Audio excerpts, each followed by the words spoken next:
श्रीराम जय जय राम। सुख त्यागात आहे, भोगात नाही। अमुक हवे असे वाटले आणि ते मिळाले नाही म्हणजे दुःख होते। अमुक हवे असे वाटूच देऊ नये। परमात्मा ठेवील त्यात समाधान मानावे, याचेच नाव वैराग्य।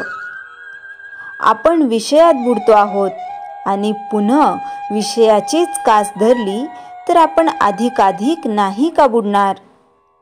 विषयाची आस धरणे म्हणजे त्याचे दास होण्यासारखे आहे। मनुष्य सुखाकरता धडपड करतो आणि अंती दुःखमय अशा विषयाची आशा करतो। सुख त्यागात आहे, भोगात नाही, हे पुष्कळांना पटत नाही। परिसाला लोखंड लागले म्हणजे त्याचे सोने होते, पण रुपयाचे काही सोने होत नाही। असे आपण दीनाहून दीन म्हणजे अभिमानरहित झाले पाहिजे, आणि असे झाले म्हणजेच परमात्म्याला अनन्य शरण जाता येईल। हे व्हायला त्याची कृपाच पाहिजे आणि ती नित्य भाकावी। एखाद्या गोष्टीने आपले मन अस्वस्थ होते ते का बरे? त्या गोष्टीला आपण सत्यत्व देतो म्हणून। हा सर्व खेळ आहे, हे मिथ्या आहे असे जाणून ज्याप्रमाणे नट नाटकातील आपली भूमिका अगदी खऱ्यासारखी करतो, त्याप्रमाणे व्यवहार करावा। सुख समाधान सत्यात असते, मिथ्यात नसते। आजपर्यंत आपण विषय उपभोगले, पण त्यात आपल्याला सुख झाले नाही। मग विषय मिथ्या आहेत याची भगवंताने तुम्हाला प्रचिती नाही का दिली? तरी सुद्धा तुम्ही या विषयातच प्रपंच कसा सुधारेल असे मला विचारता, याला काय म्हणावे? जे दुःखमयच आहे त्यात सुख कुठून मिळणार? 2 लहान मुली भातुकली खेळल्या। जी मुलगी गरीब होती तिने पोळ्या आणि गुळांबा केला, पण जी श्रीमंत होती तिने मात्र श्रीखंड आणि बासुंदी केली। पहिलीचा गुळांबा जितका पोट भरण्याला उपयोगी नाही, तितकेच दुसरीचे श्रीखंडही उपयोगी नाही। तसे प्रपंचाचे खरेपण आहे। प्रपंच असण्यासाठी बायको आणि मुले यांची गरज आहेच असे नाही। जो दुसऱ्यावर अवलंबून असतो तो प्रपंचीच असतो, म्हणून मनुष्य एकटा असला तरी प्रपंचीच असतो। दुसऱ्यापासून सुख मिळवण्याचा प्रयत्न करणारा मनुष्य हा प्रपंची होय। 5 जण मिळून प्रपंच बनतो, त्यामध्ये प्रत्येक जण स्वार्थी असतो। मग सर्व सुख एकट्यालाच मिळणे कसे शक्य आहे? प्रपंचामध्ये अनेक वस्तू आहेत, पण भगवंताजवळ एकच वस्तू आहे। प्रपंचामध्ये कितीही वस्तू आणल्या तरी पुऱ्या पडत नाहीत, कारण एका वस्तूच्या आणण्यामध्येच दुसऱ्या वस्तूच्या आणण्याचे बीज आहे। पण भगवंताचे तसे नाही। भगवंताची वस्तू एकदा आणली की पुन्हा ती आणायला नको। श्रीराम जय जय राम। चैतन्यवाणी। अमुक एक वस्तू आहे म्हणून मी सुखी आहे, या वृत्तीत राम नसून काही नसताना वृत्तीचे समाधान टिकले पाहिजे। श्रीराम जय जय राम। श्रीमणाचे श्लोक 35। निरूपण। असे हो जया अंतरी भाव जैसा, वसे हो तया अंतरी देव तैसा। अनन्यासे रक्षितासे चाप पाणी, नुपेक्षी कदा रामदासाभिमानी। हे म्हणा, हा माझा प्रभू राम पतित पावन आहे, दीनानाथ आहे, शूर सामर्थ्यशाली आहे, आणि तो त्यावर दृढ विश्वास ठेवणाऱ्या भक्तांची नेहमी काळजी वाहतो।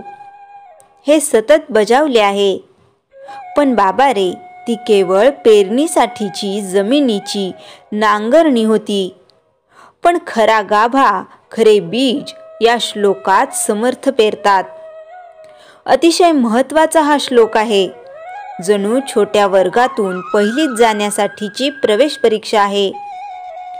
योगक्षेम वहाम्यहम ही भगवंताची प्रतिज्ञा आपण पाठ करतो, पण हा श्लोकाचा 4था चरण आहे आणि पहिल्या 3 चरणात मी कोणाचा योगक्षेम वाहतो हे स्पष्टपणे सांगितले आहे.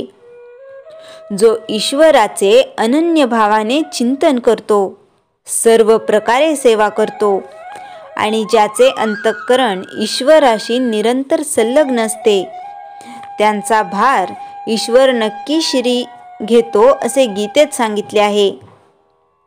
देवाचे सतत काहीतरी करणारे आपण खूप जण पाहतो, पण त्यामागचा भाव महत्त्वाचा.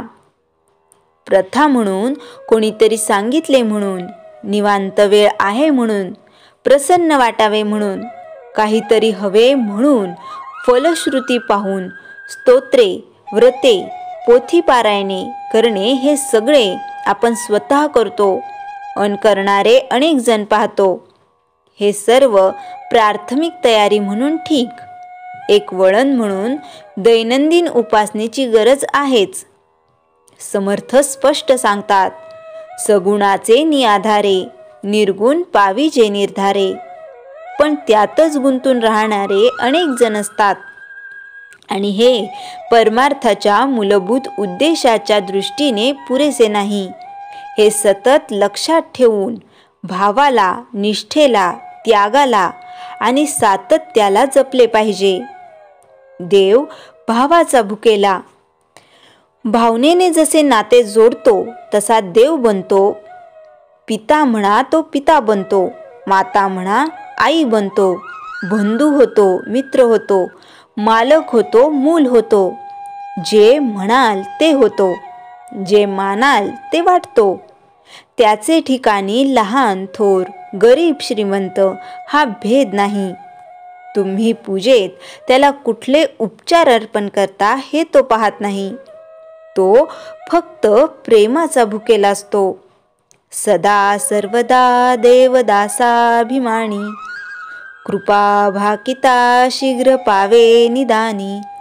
तया अंतरी थोर लहान नाही, परी पाहिजे दृढ भावार्थ काही.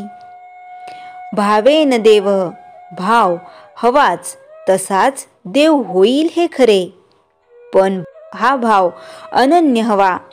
अनन्य म्हणजे एकत्व, तोच एक सर्व. आपले मन देवाला अर्पावे, ते सुद्धा लोण्यासारखे मृदू बनवून, म्हणजे त्यावर कुठल्याही इच्छा, वासना, संस्कार यांची पुटे नसावीत.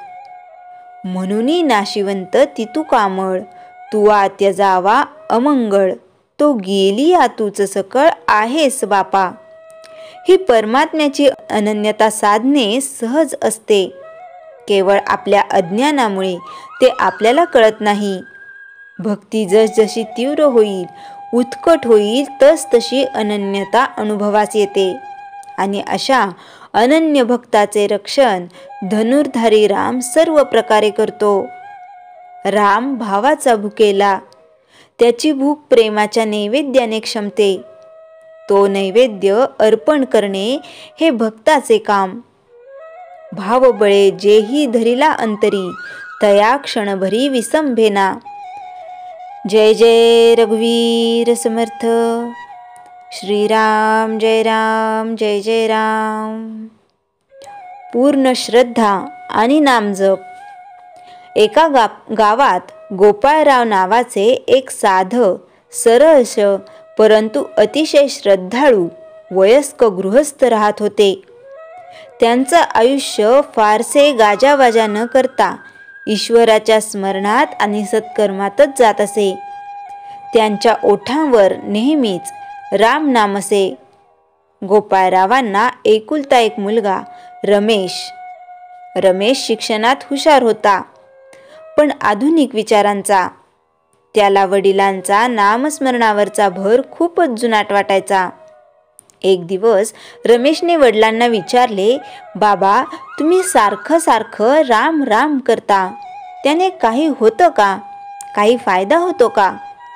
गोपाळराव हसले आणि शांतपणे म्हणाले, पुन्हा एकदा संकट आलं तेव्हा समजेल. रमेशने हे हसण्यावारे नेलं. काही महिन्यांनी रमेशचा अपघात झाला. तो अतिशय गंभीर अवस्थेमध्ये हॉस्पिटलमध्ये होता. डॉक्टर्सही फारसे आशावादी नव्हते. गोपाळराव मात्र रात्रंदिवस त्याच्या शेजारी बसून नामजप करत राहिले. श्रीराम जय राम जय जय राम. तिसऱ्या दिवशी अचानक रमेशची तब्येत सुधारायला लागली. डॉक्टरही अचंबित झाले. काही दिवसातच तो पूर्ण बरा झाला. रमेशने बघितलं, त्याच्या आजूबाजूला बाबांचा नामजप अजूनही चालू आहे. त्याने विचारलं, बाबा हे सगळं तुमच्या नामजपामुळे झालं का? गोपाळराव म्हणाले, मुला, नामजप म्हणजे ईश्वराशी नाळ जोडलेली असते. संकट कोणतंही असो, श्रद्धा आणि जप याच्या जोरावर मनोधैर्य टिकतं आणि कधी कधी चमत्कारही घडतो. त्या दिवसापासून रमेशही दररोज काही वेळ नामजप करू लागला, पूर्ण श्रद्धेने. कथेतून बोध. ईश्वरावर पूर्ण श्रद्धा आणि सातत्याने केलेला नामजप हा संकटाच्या वेळी आधार ठरतो. श्रद्धा असेल तर कृपा निश्चित होते. संकलन साधक परिवारावरून. श्रीराम जय राम जय जय राम. जयाच्या जनी जन्मनामार्थ झाला, जयाने सदा वासनामात केला. जयाच्या मुखी सर्वदा नाम कीर्ती, नमस्कार तया ब्रह्मचैतन्यमूर्ती. श्रीराम जय राम जय जय राम. जानकी जीवन स्मरण जय जय राम.